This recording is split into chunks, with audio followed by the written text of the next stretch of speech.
Donald Trump is stunned today after his mass deportation agenda just hit a brick wall, and the blow didn't come from the outside, it came from within, because an ICE whistleblower has just dropped a major bombshell exposing what could be a dangerous and even illegal overhaul of the agency under Trump's watch. So if you've been wondering how ICE transformed so dramatically in such a short time, this insider just connected all the dots, and what they revealed puts the blame squarely on Donald Trump.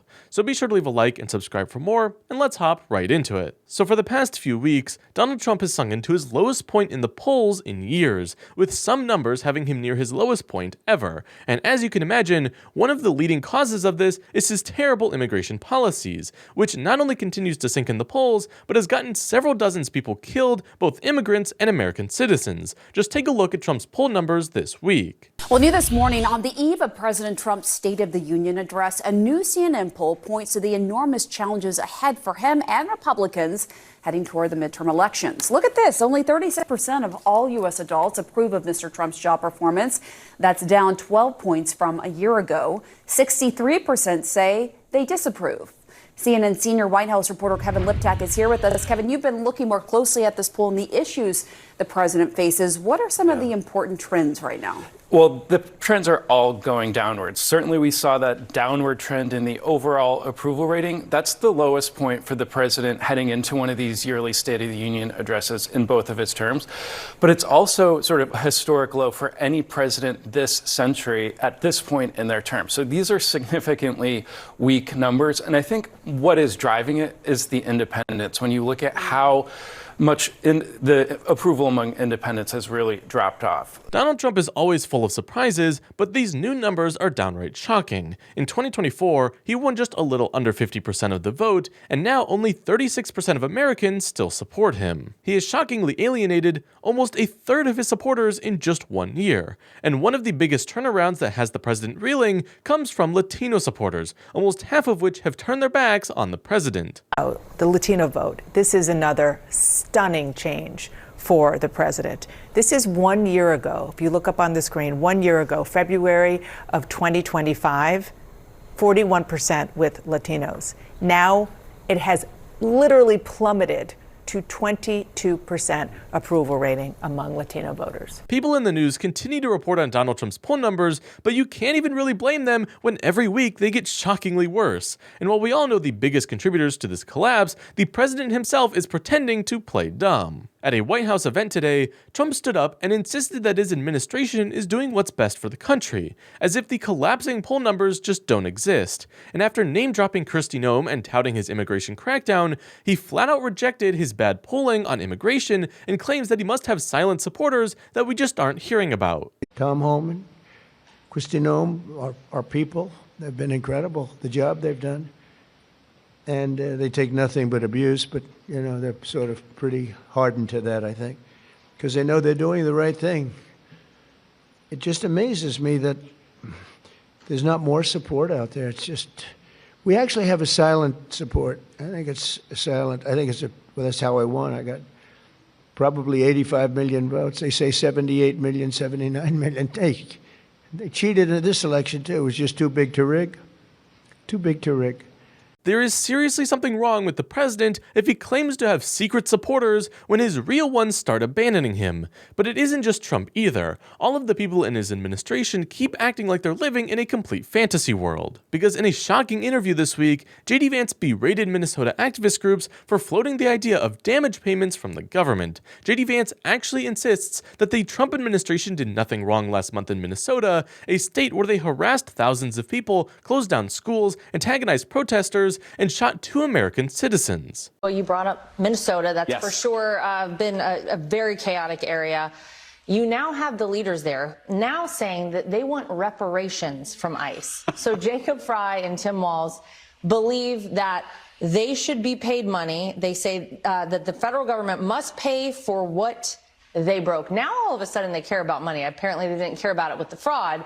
Yep. What is your response to that? Well, my response is on behalf of the American people, would like reparations from them for allowing Somali fraudsters to steal billions of dollars from the American taxpayer that live in Minnesota.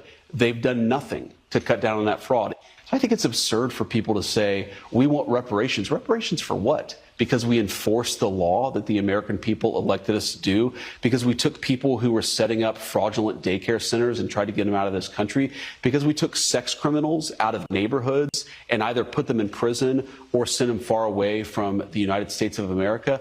We're doing the job the American people elected us to do. Now, we could go ahead and dispute just about everything JD Vance just said there, but the very fact that a large majority of Americans disapprove of what Trump is doing shows that they are not doing what the American people want. What the Trump administration is doing, especially with immigration, is creating chaos and destruction, all for attention and more propaganda. And that's not just me saying that. In a shocking testimony to Congress today, a former ICE employee just blew the lid off of the disastrous restructuring that immigration control got under Donald Trump. He not only revealed how Donald Trump is turning the agency into the killing machine that it has become, but that the breakdown of the institution was completely intentional. Thank you, Senator. Thank you, Senator Blumenthal, Representative Garcia, members of the committee. My name is Ryan Schwank. I swore an oath to uphold the Constitution when I joined ICE on August 1st, 2021, as an Assistant Chief Counsel. I followed that oath for 4.5 years, working side by side with ICE officers. And I followed it when I resigned on February 13th, 2026, a little over a week ago, so that I could speak to you today. I am here because I am duty-bound to report the legally required training program at the ICE Academy is deficient, defective, and broken. 5 months ago, I was asked to teach the law to new cadets at the ICE Academy in Glencoe, Georgia, where ICE is training its new, inexperienced recruits. I volunteered, those without law enforcement training, I volunteered to take on this assignment based on my experience in law enforcement oversight, including at the state and local level prior to my work with ICE. On my first day, I received secretive orders to teach new cadets to violate the Constitution by entering homes without a judicial warrant. For the last 5 months, I watched ICE dismantle the training program, cutting 240 hours of vital classes from a 584-hour program. Classes that teach the Constitution, our legal system, firearms training, the use of force, lawful arrests, proper detention, and the limits of officers' authority. In his bombshell testimony, Ryan Schwank revealed that ICE training facilities have been negating even some of the most basic training, including firearm safety. Under Donald Trump, Immigration and Customs Enforcement was issuing people guns while at the same time cutting out firearm safety. But not only that, Schwank claims that as much as 240 hours have been cut from training. That's more than a year of classes for an average undergrad degree, or more than a month of full-time work. Donald Trump is intentionally sending people out into the street armed with guns, body armor, and zero knowledge of law enforcement or public safety, but it actually gets worse from there. For example, they ceased all of the legal instructions regarding use of force. This means that cadets are not taught what it means to be objectively reasonable, the very standard which the law requires them to meet when deciding whether or not to use deadly force. According to Schwank, ICE agents are no longer being taught the legal bounds for what kind of force and when law enforcement can use on civilians. This has likely led to both the constant antagonizing of protesters, but likely the deaths at the hand of officers over the course of the last year. Ryan Schwank is an attorney and has worked for immigration enforcement for years. It was literally his job to help train officers and make sure the agency obeyed the law, and now he's telling us loud and clear that they are doing anything but that. Donald Trump is tanking in the polls because his immigration agenda has become nothing but a disaster, and one entirely of his own making. Donald Trump is sending untrained people out to make arrests, which has led to the deaths of Americans and migrants alike. This is all Donald Trump's fault, and he needs to be stopped by the blue wave that is coming this November. And if you are as shocked as me by what Ryan Schwank revealed today, then be sure to leave a like and subscribe for more.